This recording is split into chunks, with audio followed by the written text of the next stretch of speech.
Hello दोस्तों, स्वागत है आपका हमारे YouTube channel study in agriculture में। कल अपने दोस्तों बात की थी कि मृदा निर्माण की प्रक्रिया कितने प्रकार की होती है और कौन कौन सी होती है उनके बारे में अपने देखा था। प्राइमरी और गौण या विशिष्ट क्रिया उनके बारे में अपने कल एक एक करके देखा था। आज दोस्तों अपन बात करते हैं कि जो प्राइमरी और सेकेंडरी क्रिया, जो गौण या विशिष्ट क्रिया होती है उसके अंदर के लिए दो प्रकार के कारक जिम्मेदार होते हैं। एक तो सक्रिय कारक और एक निष्क्रिय कारक। आज हम सक्रिय कारक और निष्क्रिय कारक के बारे में डिस्कस करेंगे। उसके बाद में एक जेनी नामक वैज्ञानिक का वो फॉर्मूला दिया गया है, जो सूत्र दिया गया है, उस सूत्र के हिसाब से भी अपन थोड़ा सा उसको देखेंगे। ठीक है दोस्तों, तो आज अपन बात करते हैं कारकों की, मृदा निर्माण की क्रिया के कारक। ठीक है, इसमें दोस्तों दो प्रकार के कारक पाए जाते हैं, ध्यान रखना। एक हो जाएगा सक्रिय कारक,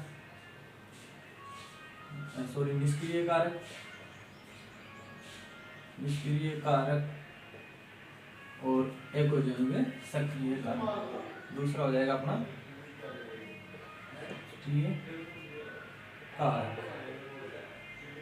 दोस्तों अपन बात करें कि निष्क्रिय कारक कौन से होते हैं, सक्रिय कारक कौन से होते हैं, ये कई बार आपको क्वेश्चन देखने को मिलेगा, तो बड़े क्वेश्चन देखने को मिलेगा आपको।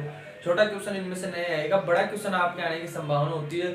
आज जितने भी मैं टॉपिक कराऊंगा उनमें से दोस्तों ज्यादातर अक्सर बड़ा क्वेश्चन पूछा जाता है। बड़े क्वेश्चन में से अपन को ये पता नहीं होता कि लिखना क्या होता है और वो पूछ क्या रहा होता है, तो अपन चीज को देखना दोस्तों। यहाँ पे मृदा निर्माण की क्रियाओं के लिए जो कारक है उनकी बात कर रहे हैं अपन, ध्यान रखना है। किसकी बात कर रहे हैं? कारकों की मृदा निर्माण के लिए कौन कौन से कारक जिम्मेदार है, तो उनके अंदर भी अपन कारकों की बात करें तो उसमें दो प्रकार के कारक आते हैं। एक आते हैं सक्रिय कारक आते हैं दोस्तों, और एक आते हैं निष्क्रिय कारक। सक्रिय कारक कौन से होते हैं और निष्क्रिय कारक कौन से होते हैं उसके बारे में अपन बात कर रहे हैं दोस्तों। ठीक है, बात करें निष्क्रिय कारक की, तो निष्क्रिय कारक के अंदर दोस्तों अपन बहुत सारे पढ़ेंगे। जैसे निष्क्रिय कारक कौन से हो गए? निष्क्रिय कारक वो होंगे दोस्तों जो मृदा निर्माण में तो भाग रहे हैं, मृदा निर्माण के जो मृदा निर्माण करने वाली खनिज है उनका ही भाग होते हैं वो। ठीक है दोस्तों, तो अपन देखते हैं कौन कौन से होते हैं। जैसे इसमें बात करता हूं, जैसे अपन कह सकते हैं कि मृदा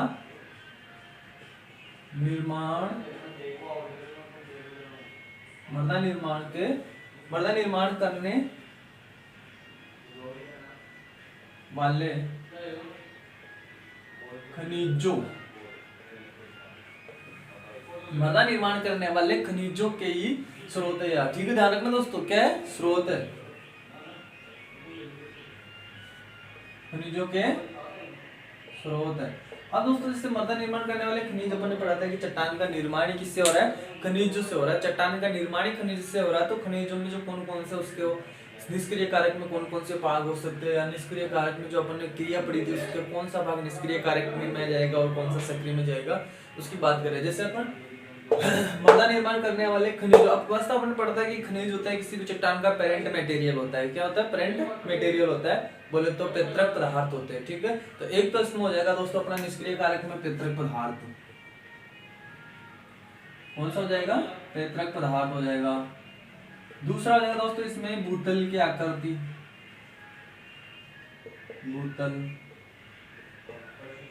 तीसरा हो जाएगा दोस्तों, पहला हो गया पैतृक पदार्थ हो गया, दूसरा हो गया भूतल की आकृति हो गई, तीसरा हो जाएगा दोस्तों इसमें भूमि की आयु या मृदा की आयु।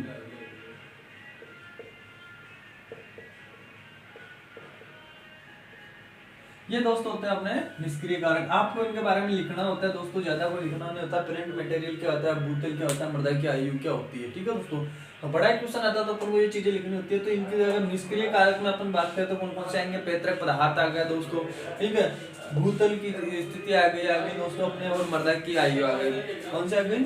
अब इसमें भी थोड़ा सा और अपन देखें तो और आएगा इसमें थोड़ा सा, जैसे कि मृदा निर्माण। अब अपन कह सकते हैं कि ये चीजें जो अपन ये पढ़ी है, और इसमें अपन जैसे मृदा का रंग भी कर सकते हैं दोस्तों। ठीक है, रंग हो जाएगा इसमें, कणाकार हो जाएगा इसमें, कणाकार हो जाएगा इसमें, संरचना हो जाएगी इसमें दोस्तों। ये सब क्या है? निष्क्रिय कारक है दोस्तों, ये होते हैं निष्क्रिय कारक। निष्क्रिय कारक ये मतलब ये मृदा निर्माण में सहायक तो होते हैं, मेन काम नहीं होता, लेकिन मृदा निर्माण में सहायक होते हैं दोस्तों। ठीक है, अपन कह सकते हैं मृदा निर्माण में इनका कोई मुख्य इंपॉर्टेंट रोल नहीं होता, हालांकि लेकिन ये सहायक होते हैं मृदा निर्माण में। ठीक है दोस्तों, अब हम बात करेंगे, ये तो हो गए अपने निष्क्रिय कारक। अब बात करेंगे दोस्तों सक्रिय कारक की। सक्रिय कारक कौन से होते हैं और सक्रिय कौन से होते हैं? इसमें एक सहरंध्रता भी होती है दोस्तों। ठीक है, सहरंध्रता। तो ये 6-7 कारक भी दोस्तों अगर आप 2-3 लाइन के बारे में लिख दोगे तो भी आपके बड़ा क्वेश्चन आता है तो वो सोल्व हो जाता है। ठीक है, बड़े क्वेश्चन में आपको दोस्तों विशेषकर पॉइंट का ध्यान रखना होता है। आज एग्जामिनर आपकी हर कॉपी को खोल के पढ़ नहीं सकता, अंदर की कितनी कॉपियां होती है उसके पास, तो आपकी जो मेन हेडिंग होती है वो देखता है आपकी। तो दोस्तों जो पॉइंट बता रहा हूँ वो पॉइंट आपको याद रखना है कि निष्क्रिय कारक में कौन कौन से आएंगे। जैसे पेत्रक पदार्थ आ गए दोस्तों, भूतल की स्थिति आ गई या भूतल की आकृति आ गई, मृदा की आयु आ गई, मृदा का रंग आ गया, कणकार आ गया, संरचना आ गई और सहरंध्रता गई। ये बात हो गई अपन दोस्तों कौन से की निष्क्रिय कारकों के। अब दोस्तों अपन बात करते हैं सक्रिय कारक कौन कौन से हैं।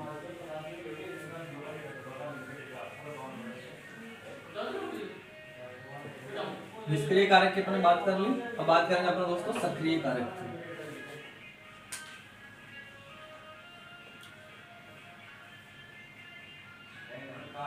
सक्रिय कारक, सक्रिय कारक कौन कौन से? ठीक है दोस्तों सक्रिय कारक में टोटल 2 ही कारक होते हैं, उन 2 कारकों के फिर आगे भाग होते हैं। ठीक है, सक्रिय कारक मतलब ये ऊर्जा प्रदाय करने वाले होते हैं। ठीक है दोस्तों, कौन से होते हैं? ऊर्जा प्रदायक, ऊर्जा प्रदायक कारक होते हैं। ठीक है दोस्तों, मतलब ये मान लो कि जो मृदा निर्माण होती है उसमें एक्टिव कारक होते हैं ये, मतलब जो क्रिया अपन जो क्रिया करना चाहते हैं आगे उसमें ये ऊर्जा का देने का कार्य करेंगे सक्रिय कारक। अब सक्रिय कारक में कौन कौन से होते हैं दोस्तों? सक्रिय कारक में मोस्टली तो 2 ही होते हैं, ध्यान रखना आपको। एक तो होता है जीवमंडल और दूसरा हो जाएगा दोस्तों जलवायु। जीवमंडल जलवायु, जीवमंडल में दोस्तों सूक्ष्म जीव वो आ जाएंगे और जलवायु के अंदर अपन को 2-4 और होता है। जैसे जलवायु में क्या क्या आ जाएंगे? जलवायु में अपन इंक्लूड कर सकते हैं जैसे वर्षा हो गई दोस्तों, तापमान हो गया, वाष्पीकरण हो गया,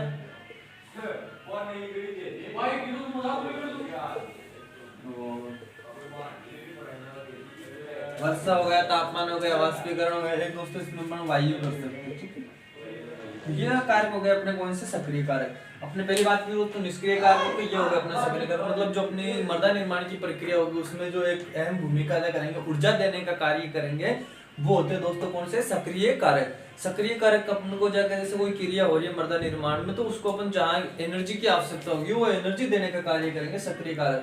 सक्रिय कारक दोस्तों मोस्टली 2 होते हैं। सक्रिय कारक मोस्टली 2 होते हैं, एक तो होता है दोस्तों जीवमंडल और एक होता है जलवायु। जलवायु के अंदर दोस्तों फिर छोटे छोटे पार्ट बांटे गए हैं, जैसे वर्षा हो गया, तापमान होगा, वाष्पीकरण होगा, वायु होगा, तो ये सारे किसमें इंक्लूड किए जाएंगे? आपके सक्रिय कारक में इंक्लूड किए जाएंगे। ठीक है दोस्तों, ये थोड़ी सी छोटी सी अपनी कल की बात रह गई थी, कल की क्लास की, जो आज अपन ने पूरी कर ली। अब दोस्तों अपन एक बात करेंगे छोटी सी, जेमिनिसन नामक वैज्ञानिक ने मृदा निर्माण के जो कारक होते हैं उनके लिए एक फॉर्मूला दिया था। किसने दिया था? जेमी। वैज्ञानिक का नाम है जेमी, ध्यान रखना, जेमी या जेनी।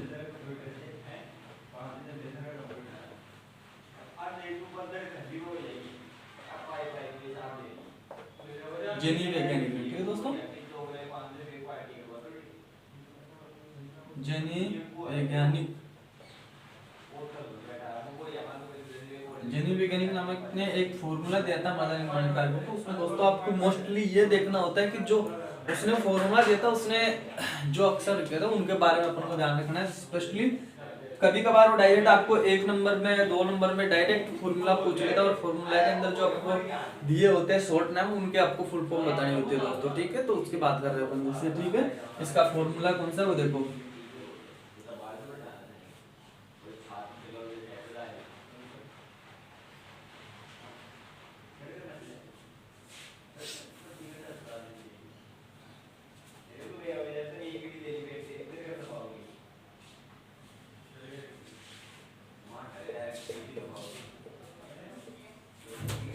ये दोस्तों जेमिनिज्म का फॉर्मूला है। ठीक है, ये जेमिनिज्म का फॉर्मूला है। अपन को इसके अंदर देखना है कि एस का मतलब क्या होता है, एफ का मतलब क्या होता है, सी का मतलब क्या होता है, बी का मतलब क्या होता है, आर का मतलब क्या होता है, पी का मतलब क्या होता है और टी का मतलब क्या होता है। इन चीजों के बारे में अपन जब देखेंगे तो अपन को पता चलेगा कि जेमिनिज्म ने जो फॉर्मूला दिया था वो किस पर आधारित था और किन कारकों पर आधारित था। तो स्पष्टली आपको फॉर्मूला याद रखना है। फॉर्मूले में से बहुत बार क्वेश्चन आता है, छोटा 1 नंबर का क्वेश्चन पूछ लेता है डायरेक्टरी की जेमिनिशन का फॉर्मूला बताइए, ठीक है। तो इनको ध्यान रखना आपको। देखो दोस्तों, अब अपन बात करें यहाँ पे एस की थी, यहाँ पे एस हो जाएगा सोइल,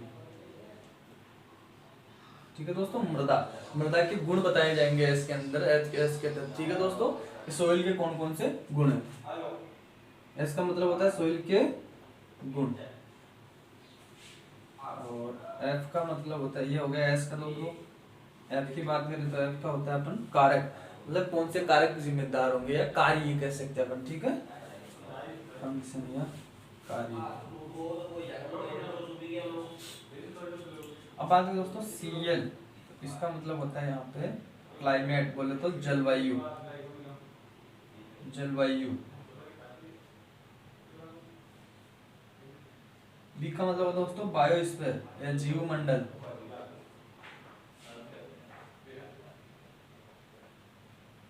जीव मंडल। पी आर का मतलब होता है दोस्तों स्थलाकृति, क्या होता है, स्थलाकृति।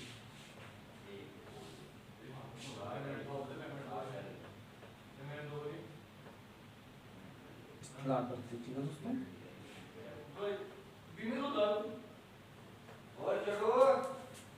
पी का मतलब होता है पैतृक पदार्थ या पेरेंट मटेरियल, पैतृक पदार्थ, ठीक है दोस्तों। और टी का मतलब होता है समय या मृदा की आयु भी कह सकते हैं अपन को, ठीक है दोस्तों। तो ये इस फॉर्मूला है, इस फॉर्मूले का ध्यान रखना आपको, विकसित करो, कभी कभार 1 नंबर में आपको पूछ लेगा, तो ये ध्यान रखने की चीज है कि फॉर्मूला क्या है। फॉर्मूले में जो एस है दोस्तों वो इंगित करता है किसी सोइल के गुण, की सोइल के गुण क्या होते हैं। एफ का मतलब होता है कि जो उसमें कार्य है सोइल में, वो कार्य को दर्शाता है। और सीएल क्लाइमेट या जलवायु को प्रदर्शित करता है। बी का मतलब होता है बायोस्फीयर दोस्तों। आर होता है स्थलाकृति, पी का मतलब होता है पेरेंट मटेरियल, और टी का मतलब होता है समय, ठीक है दोस्तों। ये ध्यान रखना, आपको स्क्रीनशॉट ले सकते हो, आपको ये फॉर्मूला आपको देखने को मिल जाएगा शायद 1 नंबर में, 1 नंबर वाले क्वेश्चन में देखने को मिलेगा दोस्तों। पिछली बार भी आएगा, उससे पिछली बार भी आया हुआ है क्वेश्चन, ध्यान रखना। जेमिनिशन नामक वैज्ञानिक का फॉर्मूला पूछेगा वो, ठीक है। ये होगी दोस्तों अपने मृदा निर्माण की प्रक्रिया। मृदा निर्माण में कितनी प्रक्रिया होती है, कितने प्रक्रम होते हैं, प्रक्रम के तहत कौन कौन सी क्रियाएं होती है, वो अपने बात कर ली 2 क्लासों के अंदर, ठीक है दोस्तों। 2 क्लासों में अपन ने देख लिया कि मृदा निर्माण कैसे होता है, कैसे नहीं होता। अब दोस्तों एक जो मेनली ज्यादातर क्वेश्चन पूछा जाता है उसके बारे में बात करते हैं अपन। राजस्थान में मृदाएं हैं, और राजस्थान में मृदाएं कितने प्रकार की होती है, उनका क्वेश्चन कभी कभार आपको ज्यादा पूछा ही जाएगा। तो ध्यान रखना, अपन बात करेंगे कौन सी, राजस्थान की मृदाएं, और राजस्थान में कितनी प्रकार की मृदाएं पाई जाती है उनके बारे में एक एक करके अपन देखेंगे दोस्तों, ठीक है।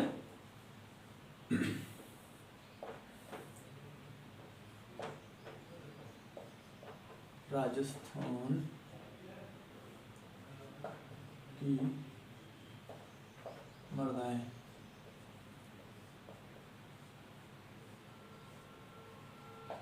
बात करें दोस्तों राजस्थान की मृदाएं, तो मोस्टली अपन बात करें राजस्थान में दोस्तों तो 8 प्रकार की मृदाएं पाई जाती है। कितने प्रकार की मृदाएं पाई जाती है, 8 प्रकार की। अब दोस्तों अपन बात करेंगे 8 प्रकार की मृदाएं कौन कौन सी पाई जाती है, किस क्षेत्र में पाई जाती है, और मृदा के क्या क्या गुण है, तो उनके बारे में अपन बात करेंगे। ये दोस्तों बड़ा क्वेश्चन आएगा, बड़ा क्वेश्चन आएगा, बड़े क्वेश्चन को बड़े क्वेश्चन के हिसाब से लिखना है आपको, ठीक है। देखो मोस्टली कितने प्रकार की मृदाएं पाई जाती है, 8 प्रकार की दोस्तों, ध्यान रखना। ये क्वेश्चन 2 और 5 आपको पूछ सकता है, 8 प्रकार की मृदाएं,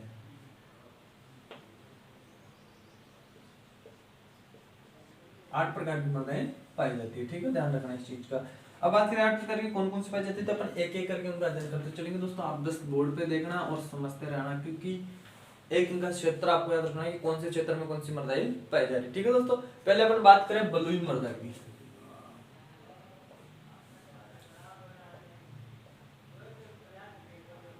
बलुई मृदा, रेतीली मृदा भी कह सकते हैं इसको, या रेगिस्तानी मृदा भी कह सकते हैं, ठीक है दोस्तों।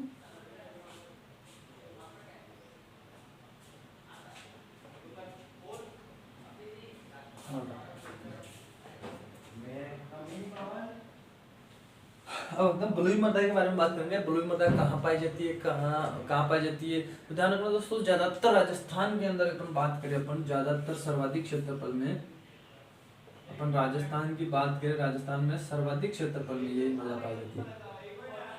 सर्वाधिक क्षेत्रफल में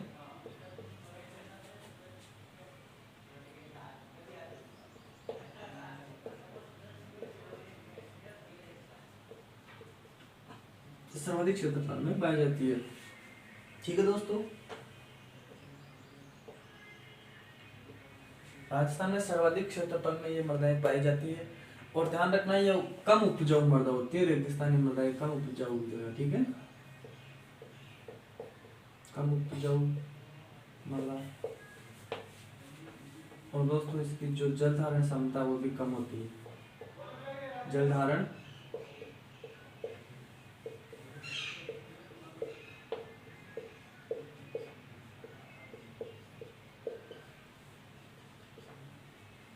कम है तो सरंध्रता इसमें अधिक होगी और सुगठिता का गुण इसमें कम पाया जाएगा। ये भी ध्यान रखने की चीज है आपको। ठीक है दोस्तों, अब बात करेंगे अपन ये मृदा कहाँ से पाई जाती है ज्यादातर, तो ध्यान रखना ये मृदा कहाँ कहाँ पाई जाती है। जोधपुर में पाई जाती है दोस्तों, जोधपुर, जैसलमेर,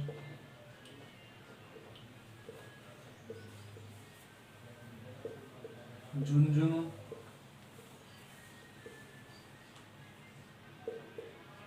चूरू, जोधपुर, जैसलमेर, झुंझुनू, चूरू, बाड़मेर,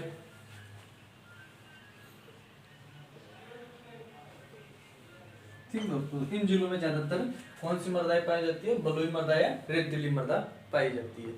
ठीक है दोस्तों, कौन सी मृदाएं पाई जाती है, बलुई या रेतीली मृदा। यह ध्यान रखना, सर्वाधिक क्षेत्रफल में, राजस्थान में सर्वाधिक क्षेत्रफल में पाई जाने वाली मृदा कौन सी है, तो रेतीली या बलुई मृदा है। कम उपजाऊ मृदा होती है दोस्तों, जल धारण क्षमता इसकी कम होती है। ध्यान रखना, ज्यादातर कौन से क्षेत्र में पाई जाती है, जोधपुर में देखने को मिलेगी, जैसलमेर में, झुंझुनू में, चूरू में और बाड़मेर में आपको ये मृदा देखने को मिलेगी। ठीक है दोस्तों, बीकानेर में भी,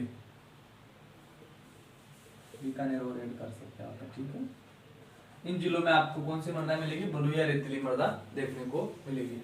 रेतीली मृदा के बारे में बात करें, अब दूसरी बात करें दोस्तों, ध्यान रखना।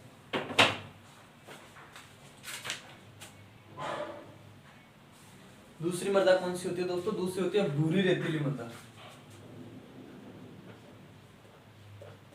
भूरी रेतीली मृदा। देखो दोस्तों, भूरी रेतीली मृदा कहाँ पाई जाती है, इसके बारे में अपन देखेंगे कि भूरी रेतीली मृदा कहाँ पाई जाती है। इन मृदाओं का रंग भूरा होता है दोस्तों, ध्यान रखना। कैसा होता है, भूरा रंग होता है, इसलिए भूरी रेतीली मृदा कहते हैं इनको। भूरा रंग होता है, किसके कारण होता है, फास्फोरस के कारण का रंग भूरा होता है। ध्यान रखना दोस्तों, किसके कारण भूरा होता है, फास्फोरस की अधिकता पाई जाती है इनमें। इन मृदाओं में फास्फोरस तत्व होता है, फास्फोरस तत्व के कारण का रंग कैसा होता है, फास्फोरस की अधिकता पाई जाती है दोस्तों, जिसके कारण इसका रंग भूरा होता है। ध्यान रखना,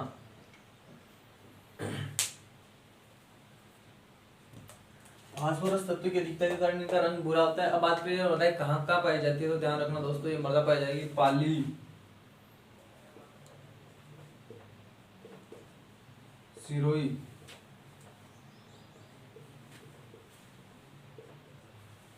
सीकर, पाली, सिरोही, सीकर, झुंझुनू,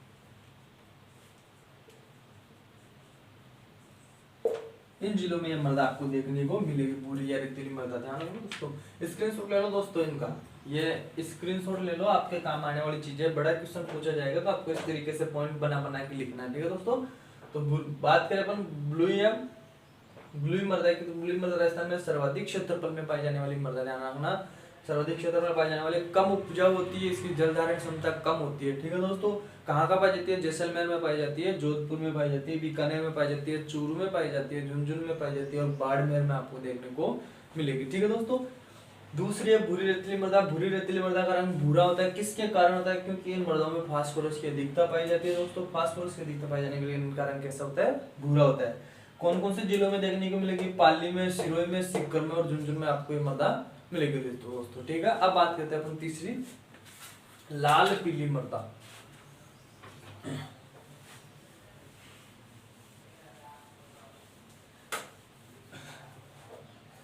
अगली है दोस्तों अपनी 3 नंबर की लाल पीली मृदा।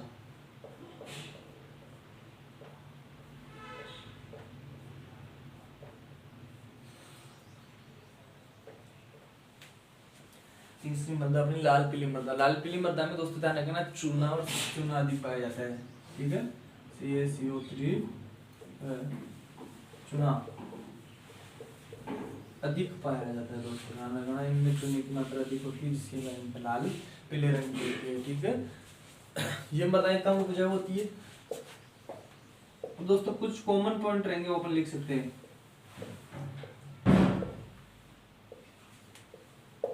जल धारण क्षमता भी इनकी कम होती है।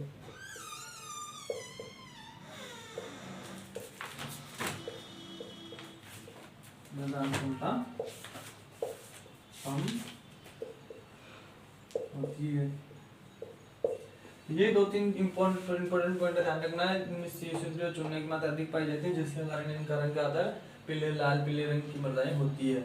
इनकी जल धारण क्षमता अधिक होती है, कम उपजाऊ होती है, ध्यान रखने की चीज है। अब बात करें कि ये कहाँ कहाँ पाई जाती है, तो ये मृदाएं आपको देखने को मिलेगी दोस्तों उदयपुर, अजमेर, भीलवाड़ा,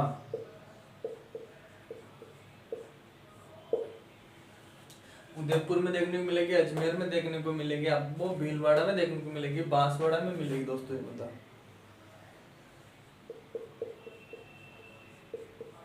और चित्तौड़गढ़,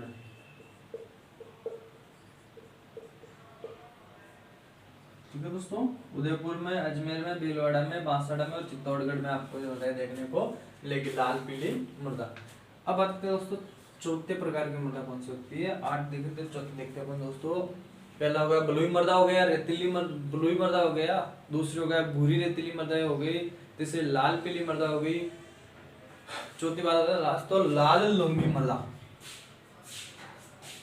लाल लोमी मृदा,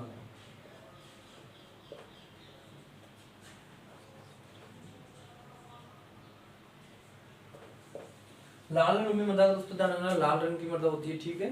इसमें चूना, इन मृदाओं में दोस्तों चूना अधिक होता है।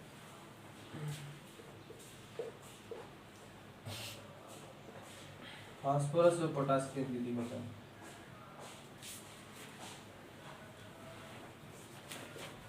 फास्फोरस और पोटास भी अधिक होता है, ठीक है दोस्तों। फास्फोरस और पोटास कम हो जाता है इनमें, कमी होती है, ठीक है। फास्फोरस और पोटास की कमी होती है। आपको कहाँ कहाँ मृदा देखने को लाल में मृदा है दोस्तों, इसमें चूना की मात्रा अधिक होती है और फास्फोरस और पोटास की मात्रा कम होने के कारण इनका रंग कैसा होता है, लाल। तो अगर फास्फोरस और पोटास की मात्रा अधिक होती तो दोस्तों इनका रंग कैसे मिलता है, आपका भूरा या पीला देखने को मिलता है, ठीक है। भूरा रंग देखने को मिलता है क्योंकि फास्फोरस की अधिकता के कारण मृदा का रंग कैसा होता है, भूरा होता है, ठीक है दोस्तों। अब बात करें कि ये मृदा कहाँ कहाँ पाई जाती है, तो वो ध्यान रखना आपको डूंगरपुर और उदयपुर में ध्यान रखना दोस्तों। डूंगरपुर और उदयपुर संभाग में, ठीक है दोस्तों। ये मृदा दोस्तों ध्यान रखना मक्का,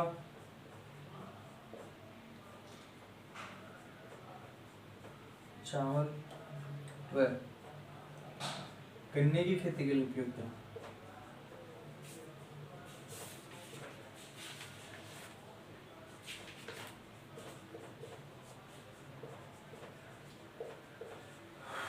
ध्यान रखना दोस्तों लाल लोमी मृदा ये कहाँ मिलती है, डूंगरपुर में और उदयपुर संभाग में पाई जाती है। ये मृदाएं मक्का, चावला और गन्ने की खेती के लिए उपयुक्त मृदा मानी जाती है। किसकी खेती के लिए, मक्का की खेती के लिए, चावल की खेती के लिए और गन्ने की खेती के लिए उपयुक्त मृदा कौन सी मानी जाती है, लाल लोमी मृदा मानी जाती है, ठीक है दोस्तों। अगली बात करें अपन दोमट या कचेरी मृदा। इनका स्क्रीनशॉट ले लो।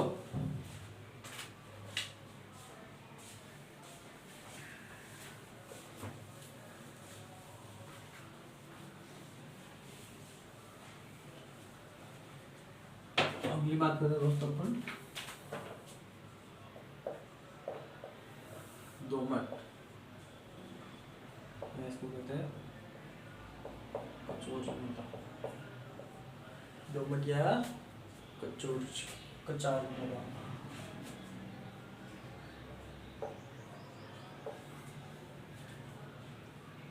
दोनों सर्वश्रेष्ठ अगर कोई मृदा मानी जाती है दोमट या कचारी मृदा मानी जाती है। ठीक है दोस्तों, इसका रंग होता है लाल। ध्यान रखना, ये लाल रंग की मृदा होती है। किस रंग की होती है?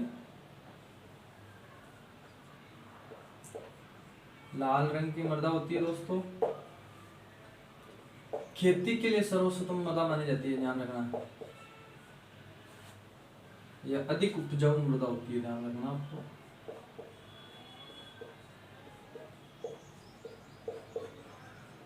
अधिक उपजाऊ कोष्टक में कर लेना, फसलों के लिए सर्वोत्तम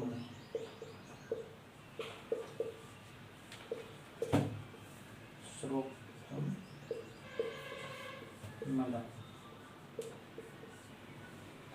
ठीक है दोस्तों, दोमट या लाल रंग की मृदा होती है, अधिक उपजाऊ मृदा होती है, जो फसलों के लिए सर्वोत्तम मानी जाती है। ठीक है दोस्तों, और बात करें कहाँ कहाँ पाई जाती है, तो ये पाई जाती है दोस्तों उदयपुर,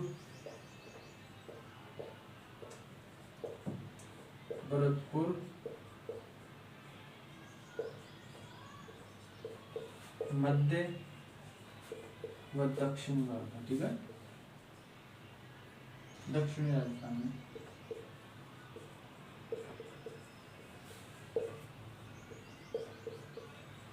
ध्यान रखना, उदयपुर, भरतपुर और मध्य व दक्षिणी राजस्थान में यह मृदा पाई जाती है। अधिक उपजाऊ मृदा होती है, जो फसलों के लिए सर्वश्रेष्ठ मानी जाती है।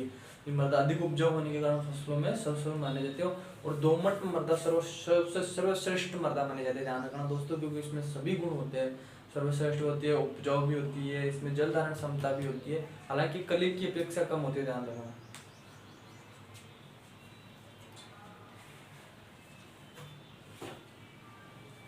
अगली देखो दोस्तों, अगली कौन सी अपनी काली मृदा। ठीक है दोस्तों, ये हो गई अपनी 5 नंबर की, और ये हो जाएगी 6 नंबर की हो जाएगी दोस्तों। कौन सी? काली मृदा। ये इसको कपासी मृदा भी कहते हैं, लेकिन अभी काली मृदा है। काली मृदा में दोस्तों ध्यान रखना, क्ले की मात्रा अधिक पाई जाती है। ठीक है, क्ले की मात्रा अधिक पाई जाने के कारण ये उपजाऊ अधिक होती है दोस्तों। क्या होती है? अधिक उपजाऊ होती है। ठीक है, काले रंग की होती है, इसलिए कपास से काली मृदा, क्योंकि इसमें कपास और चावल की खेती अधिक की जाती है, कपास और गेहूं की खेती अधिक की जाती है। ठीक है दोस्तों, ध्यान रखना, ये कहाँ पाई जाती है? पहले क्ले को काली कपासी मृदा। ध्यान रखना, इसमें क्ले की मात्रा अधिक होती है। क्ले की मात्रा अधिक होती है दोस्तों, ध्यान रखना, अधिक होती है।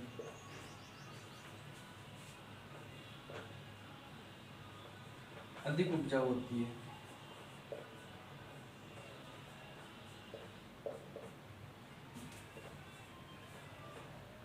जल धारण क्षमता अधिक होती है इसकी। ठीक है,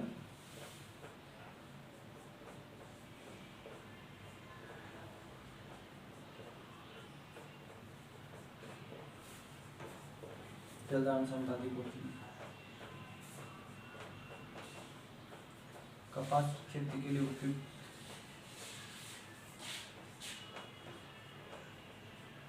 मृदा है, इसलिए इसको कपासी मृदा भी कहते हैं।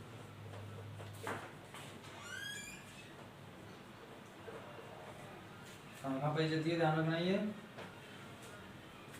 भरतपुर में काली मृदा कहाँ पाई जाती है? ध्यान रखना,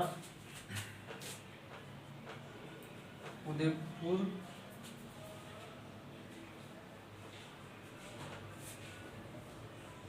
कोटा संभाग में पाई जाती है।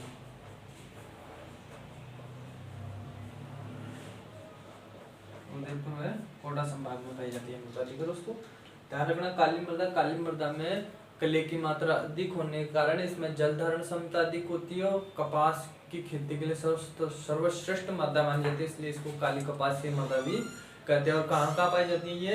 ये पाई जाती है दोस्तों उदयपुर व कोटा संभाग में। आपने को देखने को मिलेगी, अधिक उपजाऊ होती है और काले रंग की होती है, जिसलिए इसमें गर्मी या हीट सहन करने लगती है, या उष्मा का उपजाऊ भी कर सकती है। ठीक है दोस्तों, स्क्रीनशॉट ले लेना इसका।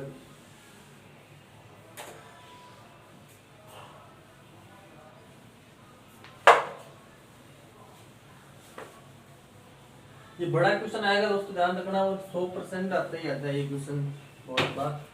4 नंबर में या 10 नंबर में क्वेश्चन आपको देखने को मिलेगा, ठीक है। अब देखो दोस्तों 7 नंबर की बात करते हैं ना। 7 नंबर पे कौन सी मृदा पाई जाती है, तो लाल व काली मिश्रित मृदा, ध्यान रखना कौन सी आ जाएगी, लाल व काली मिश्रित मृदा।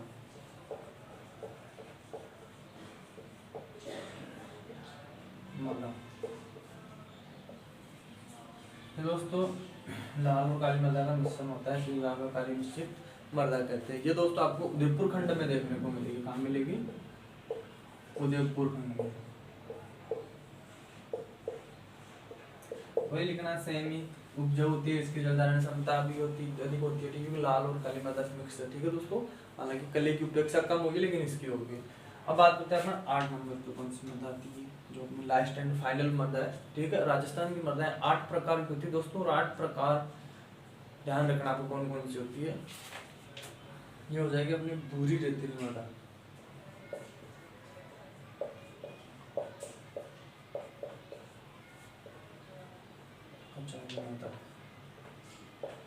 भूरी रेतीली कचारी मृदा, ठीक है दोस्तों, भूरी रेतीली कचारी मृदा। अब ध्यान रखना ये कहाँ पाई जाती है, अलवर,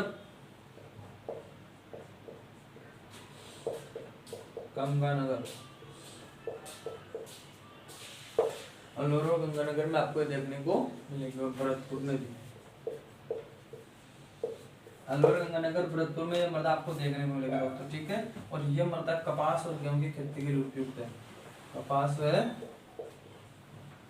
गेहूं की खेती के लिए।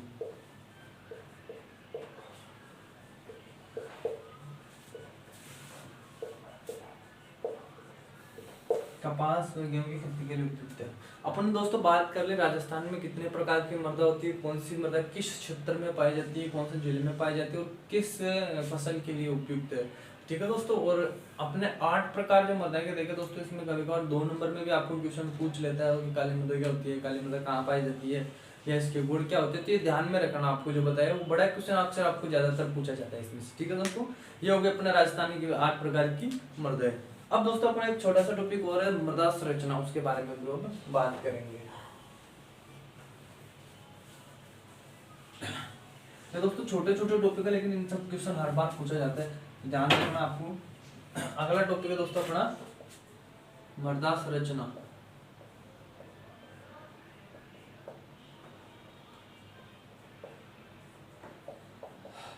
दोस्तों अपन हर बार पढ़ रहे हैं कि मृदा गुणों में देखा मृदा संरचना होती है, जो सक्रिय और निष्क्रिय कारक देखा उनमें भी मृदा संरचना होती है।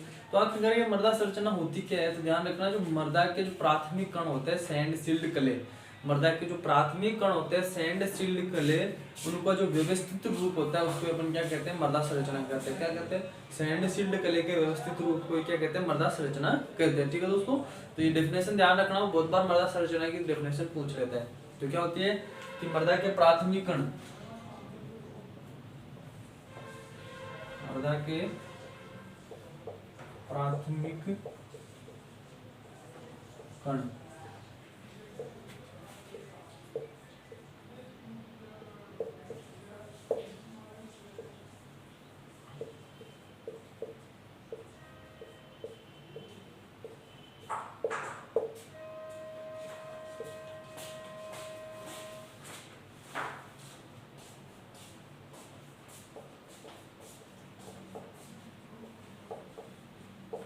मृदा के प्राथमिक कण रेतीली सील्ड क्ले के व्यवस्था मतलब उन कण की व्यवस्था के क्रम में कोई क्या कहते हैं, मृदा संरचना कहते हैं, ठीक है दोस्तों। अपन बात करें मृदा संरचना के प्रकार, तो मृदा संरचना के प्रकार बहुत बार पूछा जाता है दोस्तों, 1 नंबर में फास्ट में पूछा जाता है अक्सर कि प्लेट, इसकी 3-4 प्रकार होते हैं दोस्तों, प्लेटी हो गई, प्रिज्मेटिक हो गई, ब्लॉकी हो गई और गोलाकार। इनके बारे में अपन थोड़ी थोड़ी देर जानकारी लेंगे, ठीक है दोस्तों।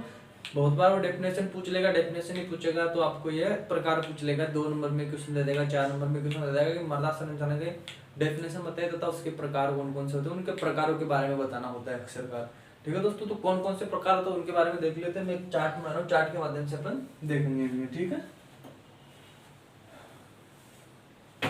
यही बना देता हूँ मैं।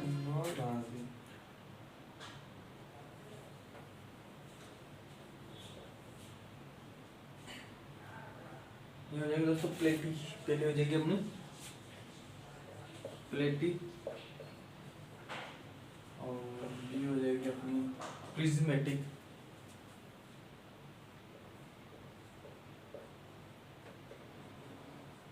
प्रिज्मेटिक। तीसरी हो जाएगी दोस्तों ब्लॉक की,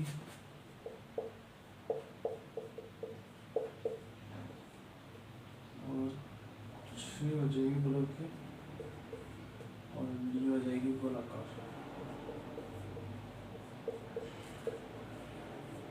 हो जाएगी गोलाकार। दोस्तों इनमें अपन को ज्यादातर अंतर के हिसाब से समझेंगे तो जल्दी समझ में आएगा। किसी चीज को अपन, जब ऐसी चीज होती है तो उसको अंतर के हिसाब से समझना बहुत अच्छा होता है। देखो इसमें क्या है कि इसमें जस्ट इसका अपोजिट इसमें होगा, इसका अपोजिट इसमें होगा, इनमें थोड़ा थोड़ा अलग रहेगा। ठीक है, बात करें अपन प्लेटी की, तो ध्यान रखना दोस्तों, ये प्लेटी के मतलब से आ रहा है कि जो इसकी लंबाई वो प्लेट के संरचना के मतलब प्लेट मतलब परतों में ज्यादा ये विकसित होगी। ठीक है, तो अपन बात करें इसका जो क्षैतिज रूप है,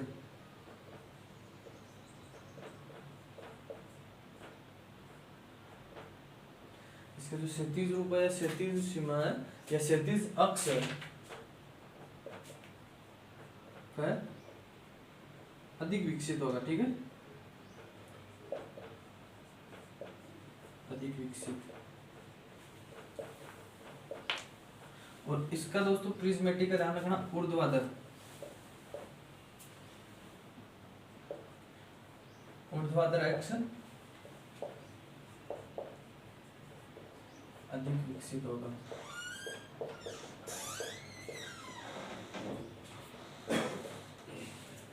प्लेटी के अंदर इसका क्षैतिज रूप अधिक विकसित होगा और प्रिज्मेटिक के अंदर इसका ऊर्ध्वाधर अक्ष अधिक विकसित होगा। ठीक है दोस्तों, अब जो इसमें ब्लॉकी में, इसमें लंबाई, चौड़ाई, लंबाई, चौड़ाई और मोटाई, ये तीनों अक्ष समान रहेंगे दोस्तों। ठीक है, तीनों अक्ष समान रहेंगे। ठीक है दोस्तों, गोलाकार में दोस्तों जो पुंज रहेगा, कणों का जो पेडस रहेगा वो गोल रहेगा। ठीक है, ऐसा रहेगा, गोल रहेगा। ये तो देखो प्लेटी के अंदर जो क्षैतिज रूप है प्लेट में वो अधिक विकसित होगा, ऊर्ध्वाधर में प्रिज्मेटिक में जो ऊर्ध्वाधर अक्ष वो अधिक विकसित होगा, और ब्लॉकी के अंदर लंबाई, चौड़ाई और मोटाई तीनों अक्ष एक समान रहेंगे। गोलाकार में जो पेडस बनेगा कणों का वो गोल रहेगा। ठीक है दोस्तों, अब बात करें अपन प्लेटी का जो कण पुंज या पेडस बनता है उसका आकार कितना होता है। पेडस ध्यान रखना, कण पुंज को कहते हैं कणों का समूह। ठीक है, ये तो रहेगा दोस्तों इसमें 1 से 10 mm इसका आकार होता है दोस्तों। कितने आकार का होता है, 1 से पेडस होता है, कितने का होता है, 1 से 10 mm का होता है। ठीक है दोस्तों, प्रिज्मेटिक में रहेगा ये पेडस, प्रिज्मेटिक में रहता है दोस्तों 10 से 100 mm का। और ब्लॉकी में जो पेडस रहता है ये रहता है दोस्तों 5 से 50 mm का या 10 से 50 mm का। ठीक है दोस्तों, और इसमें स्पेशली दे नहीं रखा है, ध्यान रखना आपको। तो ये हो गई दोस्तों प्लेटी की बात हो गई, ये प्रिज्मेटिक की बात हो गई, ब्लॉकी के ऊपर की। तो दोस्तों इनका स्क्रीनशॉट ले लो आप, क्योंकि इनकी ये चीज आपके घर ज्यादातर पूछा जाती है। बहुत बार आपको मृदा संरचना देकर उसका टाइप पूछ लेगा, तो मृदा संरचना के टाइप ध्यान रखना है, ये चीज बहुत इंपॉर्टेंट है दोस्तों। ट्रू और फॉल्स में भी कभी क्वेश्चन आ जाता है, या फ्लाइंग द ब्लैंक्स में भी क्वेश्चन पूछा जाता है कि इनका कणों का आकार पूछ लेगा आपको कि क्या आकार होता है क्या नहीं होता। ठीक है दोस्तों, तो ये ध्यान रखने की चीज है, स्क्रीनशॉट ले लेना इसका भी। ठीक है दोस्तों, आज के लिए इतना ही काफी। फिर मिलेंगे अगली क्लास में।